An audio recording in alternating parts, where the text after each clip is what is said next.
Hi guys, and welcome back to my YouTube channel. Thank you so much for clicking on this video. If you like this video, please like, comment, subscribe. So yeah, let's get into it. So today we're going to be talking about a testimony that's really close to my heart and that I hold on to and reference and go back to whenever my faith is slightly weak. And that is the amazing way that God made me the head and not the tail. So yeah, anyway, let's get into it. So when I was 15 years old, my family and I moved to South Africa, and I went to a South African school.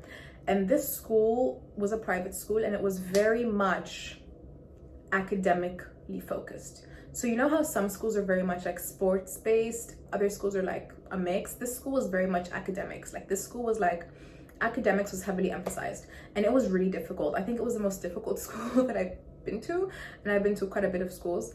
And so basically what we had to do, we had like 2 tests a week. So we had to like study for those tests, and then we would have always like examinations and assessments and stuff like that. And the school is very, very academically focused. And so what would happen is that every end of the year, every end of term, there would be a ceremony for the top 10 students in each grade.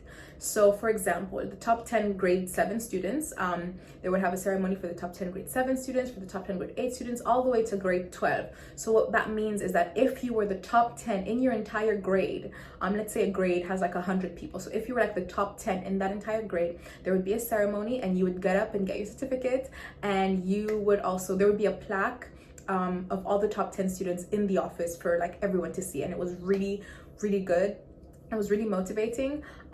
So yeah, so when I was in grade 9 and grade 10, I wasn't really that focused on academics. I think I was an average student. Like I would get B's and C's. I'm one of those people who like, didn't really try. Like I was okay to just like, get by. I didn't really care to like get good grades. So when I was in grade 9 and 10, yeah, I didn't care to get good grades. I was like, it's fine. But when I got to the end of grade 10, I sort of, my focus and my mindset started to shift, because I knew that I was getting to grade 12 soon. And I knew that I was getting closer and closer to going to college and to going to university. And I knew that if I wanted to go to a good university and a good college, I had to actually do well in school. I had to get good grades. I didn't want to be mediocre. I wanted to, go to the best college that I could go to. So towards the end of grade 10, I made a mental shift, and I said, you know what? I want to get into the top 10. And I told my friends about it, and they didn't really take me seriously. They didn't really believe me. And one thing I'll say about that is that if God places a desire in your heart, if you know in your heart that you can do something, try your hardest not to seek validation from other people, because not everybody hears from God about you. Like people don't hear from God about you. Do you know what I mean? You might know in your heart that I can do this, I can be the top, I can be really smart, but people might underestimate you. That's something that I've gone through my whole life. People have always underestimated me, but I always defy people's expectations, and I really believe that God places certain desires in your heart. So if God placed a desire in your heart that seems far-fetched to other people, don't worry if they say, if they discourage you. It wasn't a promise made to them, it was a promise made to you. You need to keep the faith and remember the promise that God made to you. So not everybody is going to see your full potential, but God knows your full potential, and you know your full potential. So don't be discouraged whenever your friends or family don't necessarily see where you could be, or don't necessarily believe in you. Just keep going. But anyway, so my friends didn't really, they didn't really take me seriously, but I had that desire in my heart, and I believe God placed that desire in my heart. So I went home, and I compiled this list of my grades. So for example, if I had like 60% in math, I would calculate how much I needed to get to 80%, which was like 20%. So I said, okay, I need 20% to get to 80%. And in South African schools, 80 to 100% is a distinction. That is like a 7. That's a distinction. It's an A, in other words. And so I thought, okay, for maths, I'm gonna need like 20% to get an A. then I would count, like for English, okay, for English I did pretty well. Let's say I got 70%. I said, okay, for English I'm gonna need like just 10 more percent to get an A. So I would calculate how much effort I needed to put in each subject. So depending on how far I was from getting an A, I would put more effort in that subject. So for English, I didn't put in that much effort, you know, work smarter, not harder. So for English, I didn't put that much work into it. I just sort of, so if I needed to get 10% for English, I just like put in slightly more work, like slightly more effort, just a little bit, just a tiny bit more effort. And for maths, if I need to get 20%, I put more effort into that. So I did that, and then, you know, I thought to myself, this is kind of achievable. Like I can do this. Like I see myself doing this. So when I got to grade 11, your girl was in the top 10, honey. Your girl made it to the top 10. And I was in the top 10 for I think 2 or 3 terms. So I'll put up a picture over here. Here. And so I was in the top 10 and I was ecstatic. Oh my goodness. And I remember I kept talking about this and my friends didn't really believe in me. But then when I finally made it to the top 10, honey, they were happy for me. They were congratulating me. And I remember one of my friends saying to me, you know, one thing I really admire about you, Audrey, is that when you put your mind to something, you do it. And, you know, that made me feel really good. But then again, I was just so excited. And, you know, throughout grade 11, I continued to do well. I continued, you know, to put effort into my studies. And what I actually did as well is that I decided early on, because in South African schools, you can drop subject. So I kind of decided early on what I liked, what subjects I was good at, what subjects I enjoyed, and what I didn't. For example, I knew for myself that I did not like physical science. I didn't want to be a doctor. I didn't want to do anything sciencey. I knew I wanted to study law in grade 11. So I said, you know what, I'm going to drop physical science. I'm going to drop biology, and I'm going to do geography. I'm going to do economics instead. I'm going to do drama. I'm going to do English. So I did English, French, life orientation, drama, geography, economics, maths, literacy, and history.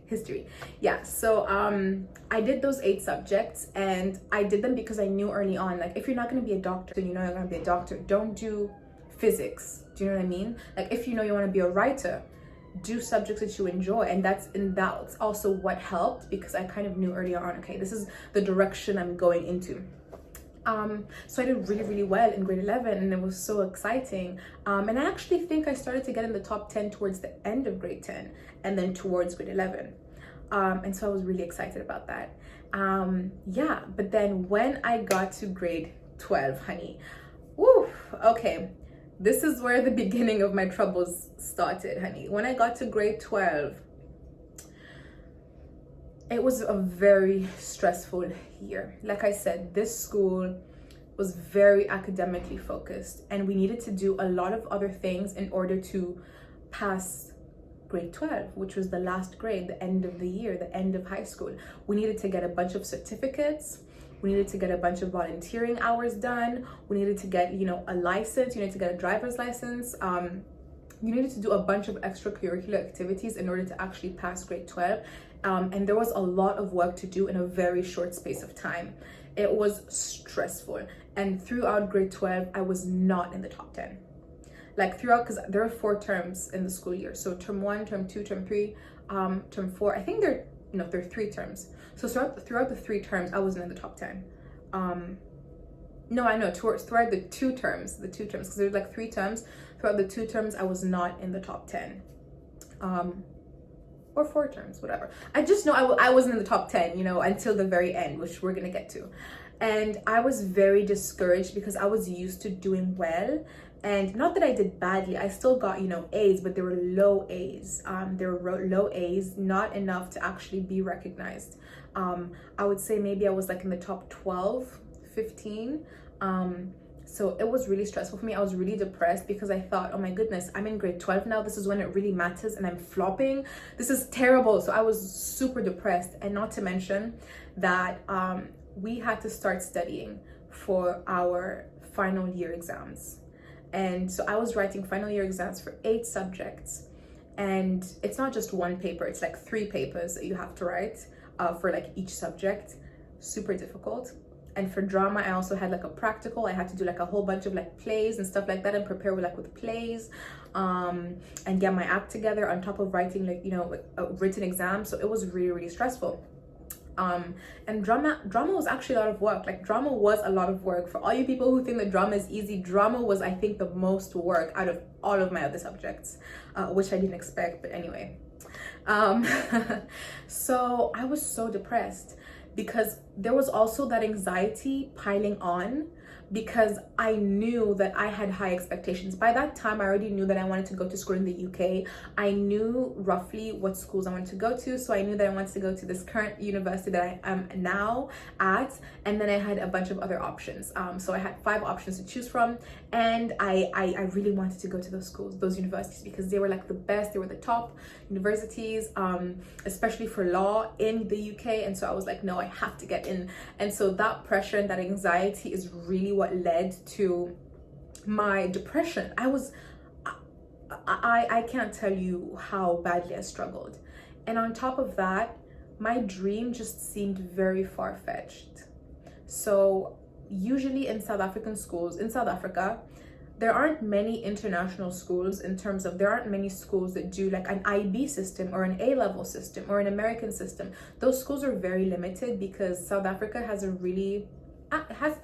good school system. It really does. So they don't really there are not really that many options to do like those international curriculums. They rather prefer their own curriculums, and most private school students go to South African universities anyway, which are actually really good as well.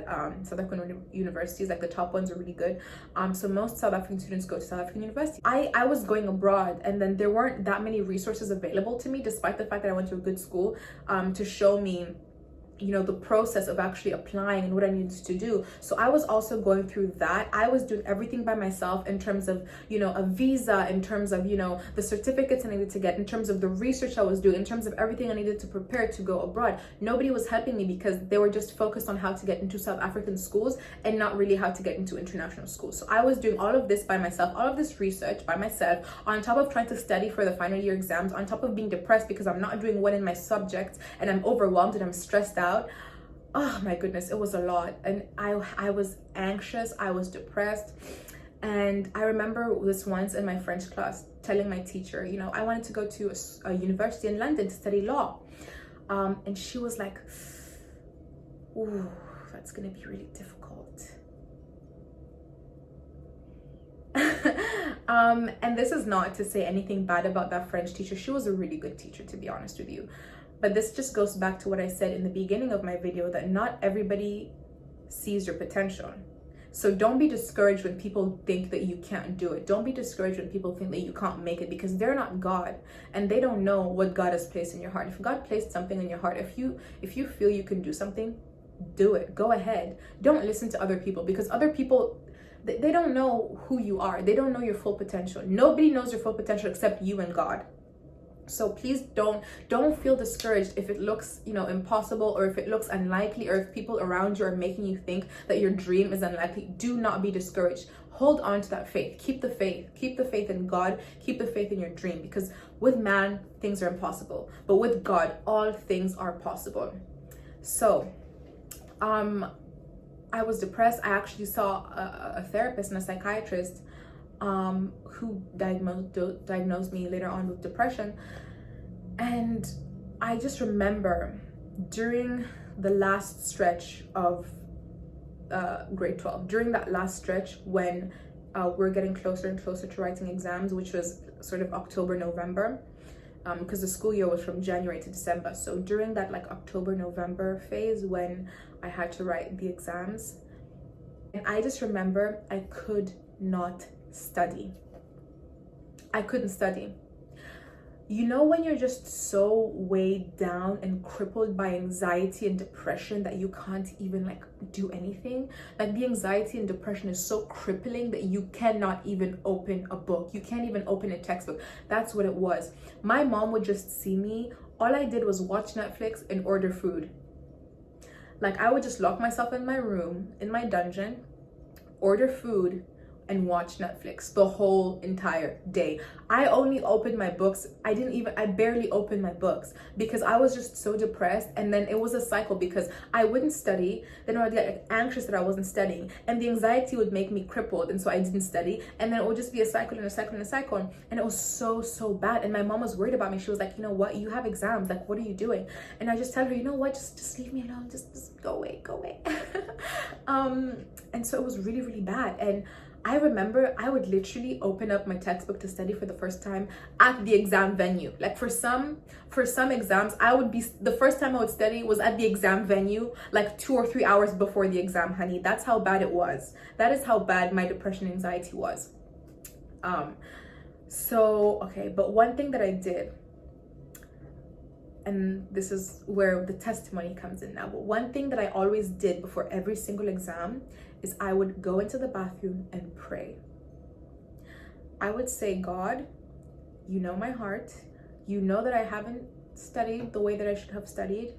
Lord, I just ask you to be with me. I just ask you to write with me, to bring to my remembrance the things that I forgot, to be with me, and to write this exam with me, and to write this exam for me. I would pray very sincerely like that.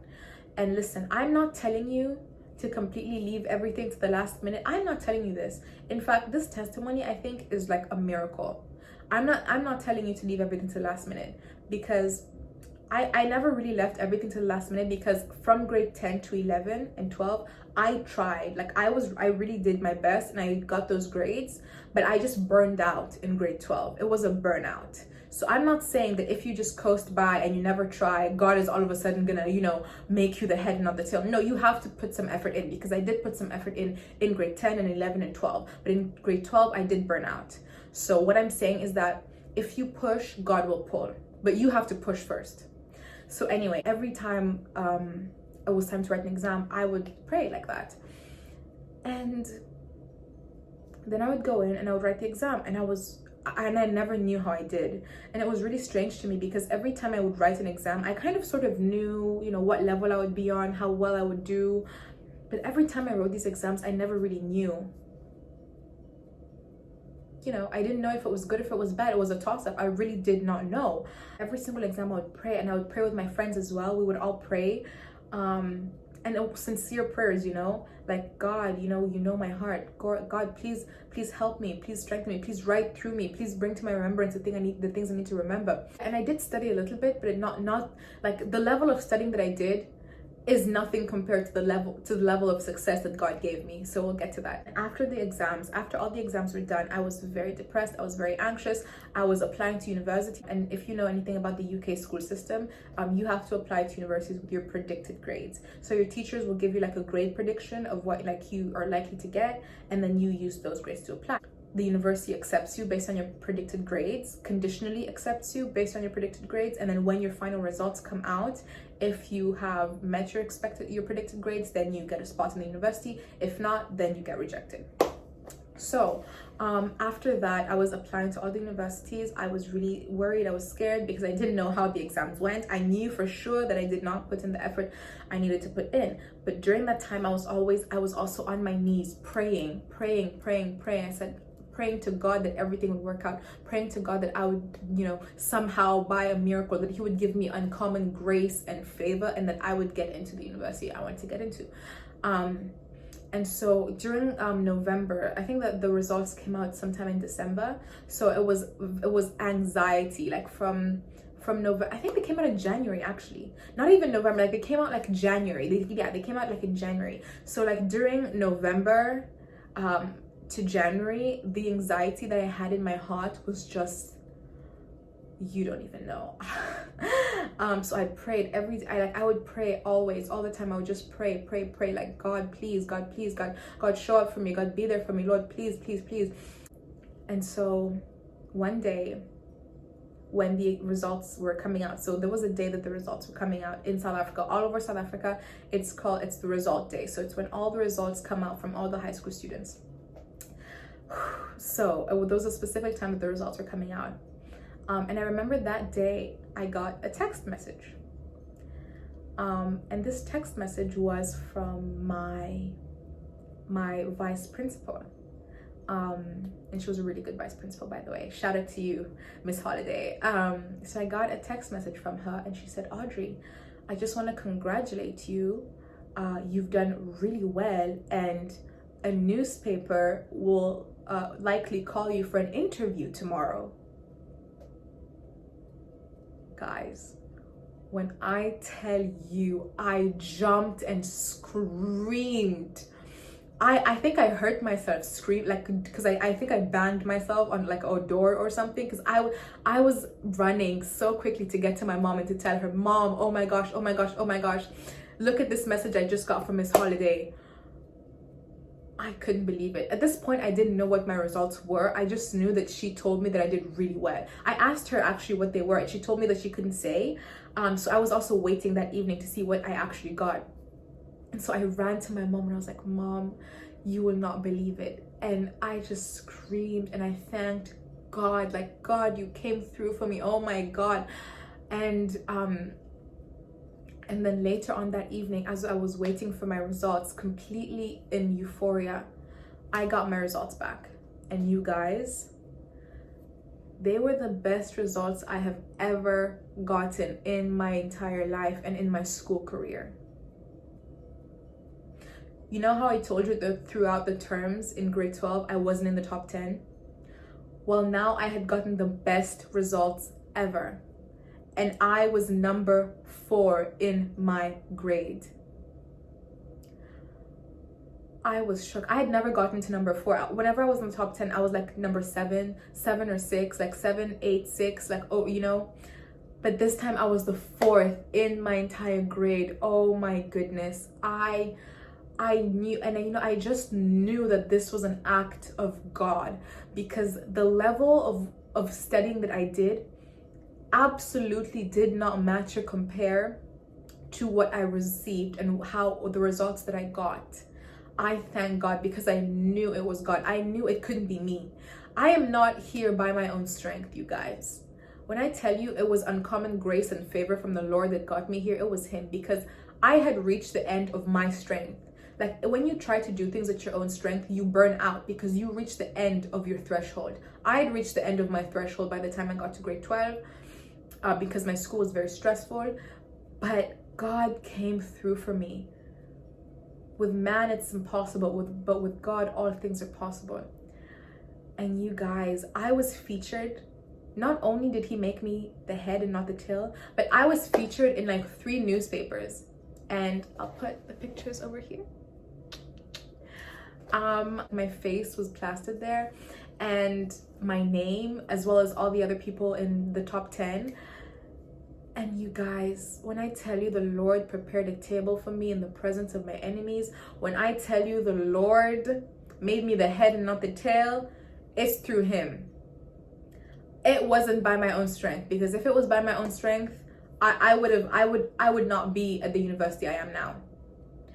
Now I'm at one of my dream universities studying law, which in itself is a difficult subject, and I'm relying on God as well for, you know, my studies, because He's come through for me in the past. I know He'll come through for me again, honey. But yeah, so when I tell you that God is good, God is a good Father. God is a good Father. And I just encourage all of you, if God has placed something in your heart, stick to it. Have faith. If you push, God will pull. Just push a little bit and God will pull. God will take you and finish the race for you. You know, when the devil tries to attack you, when he tries to come after you, when he tries to spiritually attack you, God is fighting for you. So I implore you, prayer is the most powerful weapon that God has given us. Prayer changes things. Prayer changes situations. Had I not prayed and humbled myself before the Lord and gotten on my knees those days when my anxiety was through the roof, I would not be here.